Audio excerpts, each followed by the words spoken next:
ICU জীবন মৃত্যুর লড়াই, কিন্তু এখানেই বিপদ যেন এখন সবচেয়ে গভীর। ওষুধ আছে কিন্তু কার্যকারিতা নেই।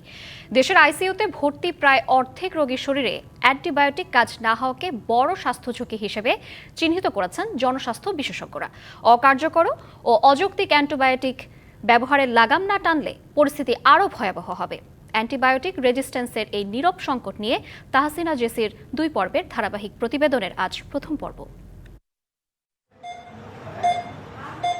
আইসিইউ, যেখানে প্রতিটি মুহূর্তে জীবন বাঁচানোর চেষ্টা চলে, কিন্তু এখানেই সবচেয়ে বড় চিকিৎসা সংকটের মুখে দেশ। সরকারি রোগতত্ত্ব, রোগ নিয়ন্ত্রণ ও গবেষণা প্রতিষ্ঠানের সবশেষ তথ্য বলছে, দেশের আইসিইউতে ভর্তি 41% রোগী আক্রান্ত অ্যান্টিবায়োটিক রেজিস্ট্যান্সে, অর্থাৎ প্রয়োজনীয় ওষুধ থাকলেও তা আর কার্যকর হচ্ছে না। তো একটা 500 বেডের হসপিটাল, সে তো 1200, 1500, 2000 পেশেন্ট থাকে। তখন আপনার ওই পেশেন্ট প্লাস পেশেন্টের অ্যাটেন্ডেন্ট মিলে একটা ভয়াবহ অবস্থা হয়। তো সেক্ষেত্রে আপনার ইনফেকশন প্রিভেনশন যদি করতে না পারি, তখন কিন্তু ওই যে হসপিটালে আপনারা জানেন যে জীবাণুগুলি আরও রোগ প্রতিরোধী থাকে, তখন কিন্তু ওইটা ছড়ায় যায়। অ্যান্টিবায়োটিক কাজ না করার অন্যতম প্রধান কারণ সুপারবাগ। এটি অ্যান্টিবায়োটিক প্রতিরোধী জীবাণু। অপরিচ্ছন্ন পরিবেশে ব্যাকটেরিয়া, ভাইরাস, ছত্রাক বা পরজীবীর মতো অণুজীবগুলো শক্তিশালী হয়ে অ্যান্টিবায়োটিক প্রতিরোধী হয়ে ওঠে। যখন সুপারবাগ শক্তিশালী হয়ে ওঠে, তখন অকার্যকর হয়ে পড়ে বেশ কিছু antibiotic. Colour expert, George sap এবং মাইল্ড অন হ্যান্ডস টেকনোলজি সমৃদ্ধ অরিক্স ক্রিস্টাল ওয়াশ আপনার লন্ড্রি এক্সপার্ট।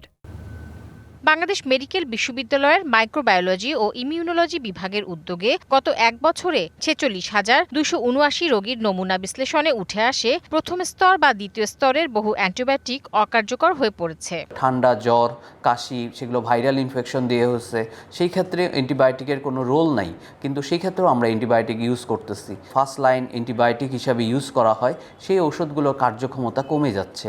আগে হয়তো ট্রাইমিথোপ্রিন, অ্যামোক্সিসিলিন, সিপ্রোফ্লক্সাসিন, এই ওষুধগুলো কাজ করতো, কিন্তু এখন সেগুলো কাজের হার একেবারেই কম।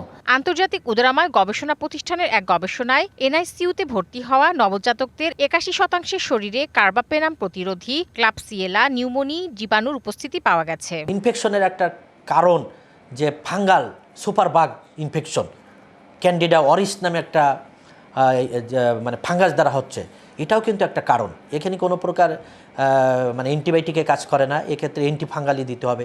এমন পরিস্থিতিতে অনেক রোগের চিকিৎসায় অসম্ভব হয়ে পড়েছে। জনস্বাস্থ্য বিশেষজ্ঞরা মনে করেন, মাত্রাতিরিক্ত অ্যান্টিবায়োটিক ব্যবহারের পরামর্শের দায় চিকিৎসকরা এড়াতে পারেন না। বিভিন্ন প্রতিষ্ঠান ভিত্তিক গাইডলাইন লাগবে, বিশেষ করে যেগুলো বড় প্রতিষ্ঠান আছে। যদি জাতীয় গাইডলাইন বানাতে হয়, তাহলে এরকম বিভিন্ন প্রতিষ্ঠানের যে গাইডলাইনগুলো তৈরি হবে, সেগুলোকে একখানে করে নিয়ে একটা জাতীয় গাইডলাইন তৈরি করা যেতে পারে। সচেতনতার মাধ্যমে জীবাণুর বিরুদ্ধে প্রতিরোধ করতে না পারলে ভবিষ্যতে ভয়ঙ্কর পরিস্থিতি অপেক্ষা করছে বলেও মনে করেন এই বিশেষজ্ঞ। তাহসিনা জেসি, ডিবিসি নিউজ, ঢাকা।